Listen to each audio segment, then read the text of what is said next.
Scarcity drives value. Stop giving unlimited access. If you want a man to chase you like crazy, you must first understand a simple truth. Abundance cheapens everything. When something is always available, always easy to access, it loses its worth. The same principle applies to you. If you hand over all your time, attention, and emotional energy without boundaries, why would he fight for it? Why would he earn it? Human beings are wired to desire what is rare, what requires effort, what demands presence.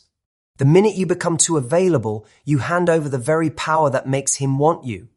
Scarcity forces appreciation. Do not confuse this with games or manipulation. It's not about pretending to be busy. It's about genuinely building a life so full that no one man can consume it all. When he realizes that your presence is a privilege, not a guarantee, he will pursue you with relentless energy. Discipline over desperation. Don't chase. Create gravity. Most women make the same mistake. They chase love as if it's oxygen, as if the absence of a man means suffocation. That desperation repels. It suffocates attraction. The truth is discipline is magnetic. When you hold yourself back, when you resist the urge to call, text, or beg for attention, you demonstrate control. Control is power. Men do not respect desperation. They respect discipline. You don't need to scream, "Notice me," when your actions already show that you value yourself enough not to bend to impulse. Think of gravity. It does not move toward anyone. It simply exists with undeniable force, pulling everything into its orbit. Be gravity. Build such a center of strength, stability, and direction in your own life that his natural instinct is to come closer, to compete for your time, to fight for a place in your world. Discipline turns you into a force he cannot ignore. Self-respect is the highest form of attraction. Attraction isn't built on beauty alone. Looks capture attention, but respect sustains desire, and respect begins with how you treat yourself. If you lower your standards to keep him, if you tolerate disrespect because you fear losing him, you have already lost. Understand this clearly. The way you let a man treat you is the exact blueprint you hand him for how to value you. Self-respect is not arrogance. It is the unshakable recognition that your time, your body, and your energy are sacred. You decide the cost of entry into your life. If a man sees that you respect yourself enough to walk away from nonsense, he will elevate his behavior. If he doesn't, then his chase is irrelevant. Better to stand tall in solitude than to kneel for crumbs of attention. The paradox is this: the more self-respect you display, the more fiercely he will chase. Because deep down, every man wants to earn what is worthy, not what is handed out freely. Clarity of standards makes you unforgettable. Uncertainty breeds anxiety, but clarity commands devotion. When you know what you want, what you will accept, and what you will never tolerate, you remove all confusion. Weak boundaries make you forgettable because they make you replaceable. Strong standards make you unforgettable because they demand effort, consistency, and commitment. A man will chase a woman who knows her worth and communicates it unapologetically, not through nagging, not through endless lectures, but through action, through the strength to say no, through the ability to walk away, through the discipline to hold out for more than half-hearted effort. Men test boundaries not because they are evil, but because they are human. If yours bend at the first sign of pressure, you lose his respect. If yours stand firm, he recognizes that you are not one of many, you are one of one. And that realization sparks the chase. So understand this. A man will only chase you as much as you demand to be chased. Not through words, but through the life you build, the respect you embody, the clarity you project. You want him to pursue you with passion. Stop being the one who pursues. You want him to fight for your attention. Stop giving it away like spare change. You want him to value you, then value yourself first, without compromise. Scarcity creates desire. Discipline builds gravity. Self-respect sparks attraction. Clarity cements devotion. When you live by these principles, you will not need to beg for his chase. He will give it willingly, desperately, and endlessly, because he will know that what you offer cannot be found elsewhere. And that is how you make a man chase you like crazy. Scarcity drives value. Stop giving unlimited access. This is not just a phrase. It is a law that governs desire, respect, and pursuit. When something is everywhere, when it costs nothing, when it requires no effort to have, it becomes invisible, unappreciated, forgotten. Human beings are wired to crave what is rare. We admire what is earned, not what is given without condition. If you want to ignite desire, if you want to command respect, if you want someone to chase you like their life depends on it, you must embrace scarcity. You must stop pouring yourself out as if your time, your attention, your presence are endless supplies. They are not. They are treasures, and treasures only have meaning when they are protected, when they are guarded, when they are not available to anyone at any time. Think about this. The rarest diamonds are valuable not because they are beautiful, but because they are scarce. If they were scattered across every sidewalk, no one would bend down to pick them up. The same principle applies to you. If you are always available, always accessible, always responding instantly, always giving without being asked to earn, then you strip yourself of value in the eyes of others. Scarcity is not about manipulation. It is not about pretending you are busy when you are not. It is about building a life so meaningful, so filled with purpose, that you naturally cannot hand yourself over cheaply. It is about holding yourself to such a high standard that your presence becomes a privilege, not a default. You must understand that people do not value what comes too easily. This is not cruelty. This is human psychology. We chase what requires effort because effort gives meaning. If a man does not have to fight for your time, if he does not have to earn your attention, then his respect will wither. He may take, but he will not cherish. He may enjoy, but he will not invest. He may stay for convenience, but he will never chase with passion. Scarcity forces him to recognize the weight of what you offer. When you pull back from constant availability, when you create space, when you live a life that is already full without him, you shift the balance. You move from seeker to sought, from chaser to prize. The discipline to withhold access is the difference between being wanted and being used. Most people give themselves away because they fear loss. They think, if I don't answer immediately, he will lose interest. If I don't say yes to everything, he will walk away. But here is the paradox. By giving too much, you ensure the very outcome you fear. He loses interest because there is no struggle, no mystery, no reason to invest further. Desire is born in the gap between wanting and having. If you remove that gap, you remove the desire. The power is not in constant giving, but in deliberate holding back. Scarcity builds respect. Respect builds value. Value builds desire.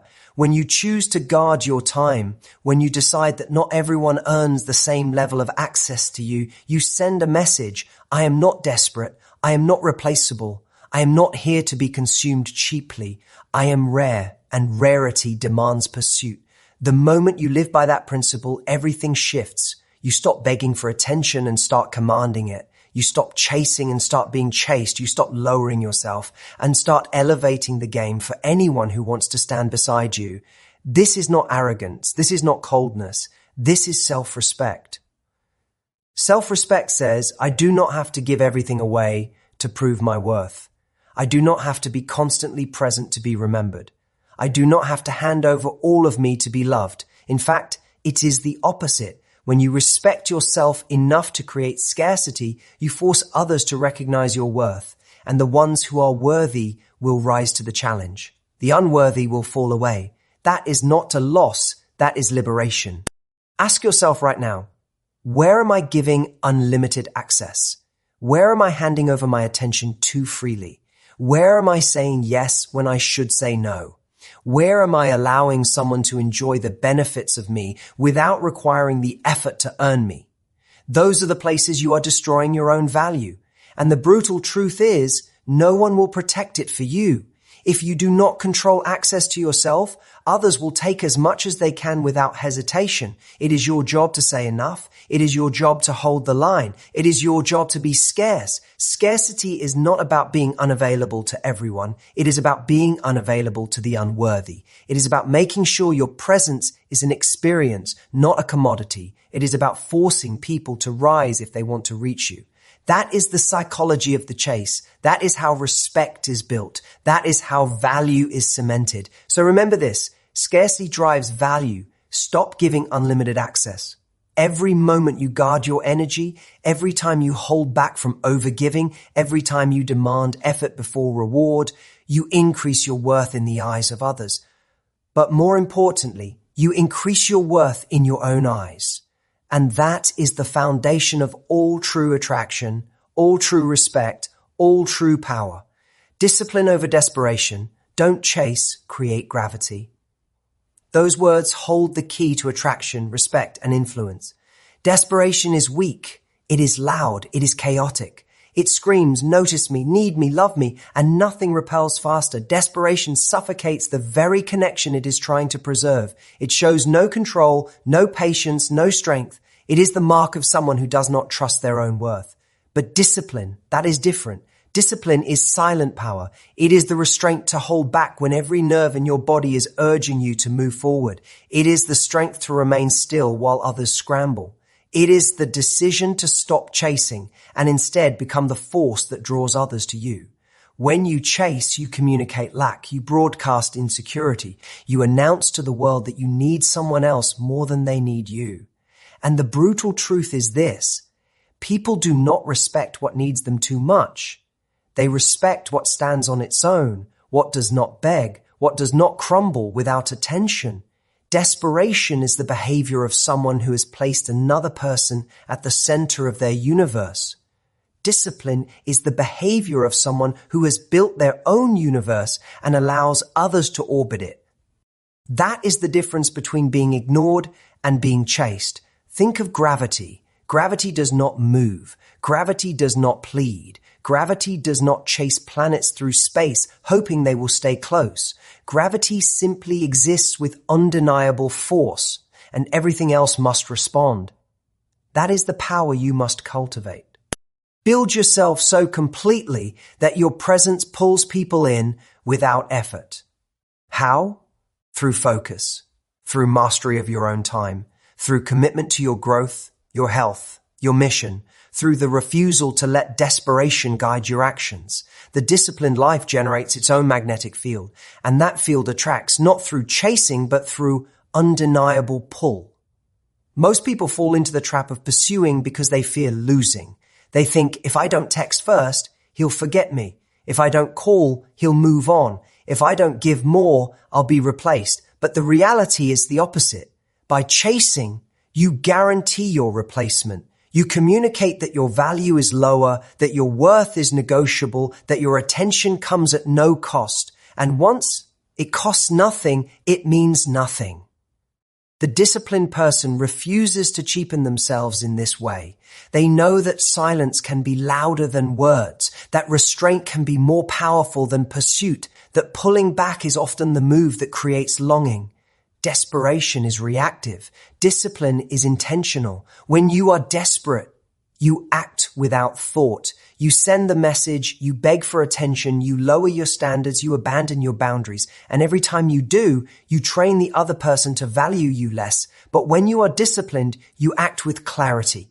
You ask yourself, does this action raise my value or does it lower it? Does this move communicate strength or weakness? Does this decision show that I am complete, or does it reveal that I am empty? Discipline is the ability to choose patience over panic, to choose silence over begging, to choose self-respect over validation. To stop chasing, you must learn to be comfortable with distance. That is the hardest part. The gap between wanting and having is painful, but it is also where desire grows. If you collapse that gap too quickly by throwing yourself forward, you kill the very fire you want to keep alive. The disciplined person allows the space to exist. They do not rush to fill it. They know that longing must be nurtured, that attraction requires tension, that mystery demands restraint. When you let someone feel the absence of you, you teach them the weight of your presence. This principle is not only about relationships, it applies to everything. Work, friendships, influence. The person who is desperate for attention will never lead. The person who disciplines, their actions, their words, their energy will always hold the room. We are drawn to those who are not chasing approval because they signal that they already possess something greater. They signal completeness. They signal strength, and strength attracts, always. Ask yourself, am I chasing or am I creating gravity? Am I trying to force someone to stay, or am I building myself so powerfully that they cannot help but be drawn in? Every time you feel the impulse to move in desperation, stop, breathe, remind yourself, discipline over desperation. If they walk away when you stop chasing, let them. They were never yours to begin with. If they stay, it will be because they felt your pull, not because you begged for their attention. That difference is everything. So do not chase. Chasing is beneath you. Chasing is for those who have not yet realized their own worth. You are not here to beg for presence. You are here to command it. Build yourself, strengthen yourself, discipline yourself, become gravity. And when you do, the right people will come into your orbit, not because you chase them, but because they could not resist the pull of who you are. Self-respect is the highest form of attraction. More than beauty, more than charm, more than words whispered in someone's ear, self-respect is the quality that makes a person unforgettable. Beauty captures attention for a moment, but respect holds it for a lifetime. Without self-respect, attraction collapses. Without self-respect, you hand over your value to someone else's judgment. The way you see yourself teaches others how to see you. The way you treat yourself gives others permission for how they will treat you. If you accept little, you will receive little. If you demand nothing, you will be given nothing. But when you carry yourself with the unshakable conviction that your time, your body, and your energy are valuable, you ignite a level of attraction that cannot be faked. Understand this clearly. People mirror what you project. If you project desperation, they treat you as disposable. If you project uncertainty, they test your limits. But if you project self-respect, if your actions say, I know my worth and I will not lower it for anyone, then you command attention without asking for it. That kind of presence is magnetic. It is the force that separates those who are remembered from those who are forgotten. Self-respect is not arrogance. It is not about walking around with inflated pride or pretending to be better than others. True self-respect is quieter, deeper, and stronger. It is the calm refusal to accept what does not align with your standards. It is the courage to walk away from situations that diminish you. It is the discipline to hold boundaries even when it hurts. And that discipline does something extraordinary. It transforms you from someone who is replaceable into someone who is rare. People chase what is rare. People value what is not easily given. Self-respect creates scarcity, and scarcity fuels desire. Think of the moments when someone loses respect for themselves in a relationship. They beg, they plead, they settle for half effort, they tolerate disrespect because they fear being alone. And in that moment, they are no longer attractive. Their neediness erases the very desire they want to hold onto. The truth is brutal but freeing. If you cannot respect yourself, no one else will respect you either. Attraction without respect is temporary. Respect without attraction is possible, but attraction built on respect is unbreakable. That is why self-respect is the highest form of attraction. It makes people want you not just for what you give, but for who you are.